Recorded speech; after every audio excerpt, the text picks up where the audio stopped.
I love you. তুই বাজিতে দিচ্ছস? মাত্র 2 মাসের ব্যবধানে ফকিন্নি মেয়েটারে প্রেমের হাতে ফেলাইছস। আর তোরেও বলি, তুই কি পাগল? তোর এই চেহারা নিয়ে তুই রাজের সাথে আসছস প্রেম করতে? আয়নায় তুই নিজের চেহারাটা দেখছস? আর আয়নাও তো তোরে দেখলে লজ্জা পাবে। একদম কাঁদবি না, একদম কাঁদবি না। যেই না চেহারা। আজকে আমাদের মাঝে আমাদের এক হারিয়ে যাওয়া বন্ধু ফিরে এসেছে। গত 8 বছর ধরেও আমরা যাকে খুঁজে পাইনি সে আর কেউ নয়, আমাদের বন্ধু আকলিমা।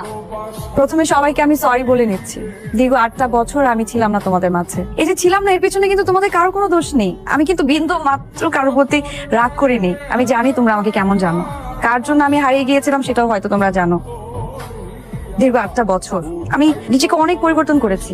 এখন তো দেখতেই পাচ্ছ, নিজেকে এতটাই পরিবর্তন করেছি যে আমার নামটা পর্যন্ত আমি চেঞ্জ করে ফেলেছি। আকলিমা থেকে এখন আমি মেঘা। সবাই আমাকে মেঘা নামে চেনে। এখন আর কেউ না আমাকে দেখে বলে না যে এই তুই পিচ্ছি, তুই কুচ্ছি, তুই সর, তুই আমাদের সাথে থাকিস না। আমাকে কেউ আর এই কথাটা বলে না, জানো। এখন সবাই আমাকে বলে দেখ দেখ মেয়েটা খুব সুন্দর, এই টাকা। একজন আরেকজনকে ডেকে বলে। সে আগের ওই বুলিংটা আমি এখন আর শিকার হতে হয় না। আমি এখন খুব ভালোভাবে চলতে পারি। কিন্তু একটা কথা কি তোমরা জানো, সৃষ্টিকর্তা না প্রত্যেকটা মানুষকে সুন্দর বানায়, নিজ হাত দিয়ে খুব যত্ন নিয়ে বানায়। এই যে আমাদের যে বাহ্যিক সৌন্দর্যতা নিয়ে আমরা এত জাজ করি যে সে দেখতে কেমন, সে সুন্দর কিনা। একজন সুন্দর মানুষ হলে একজন মানুষকে আমরা তখন আলাদা করি, তাকে আমরা অন্যরকম ভাবে ট্রিট করি, সে সবসময় ভালো প্রায়োরিটি পায়। যে মানুষটা সুন্দর না, তার মধ্যেও যে একটা ট্যালেন্ট থাকতে পারে, তার মধ্যেও যে একটা নিষ্পাপ মন থাকতে পারে, আমরা কিন্তু সে ব্যাপারে একবারও ভাবি না।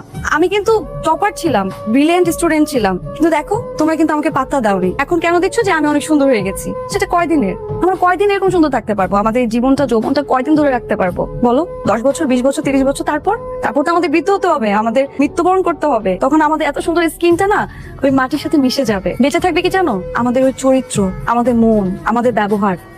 সবাই পার্টিটা এনজয় করো। Thank you.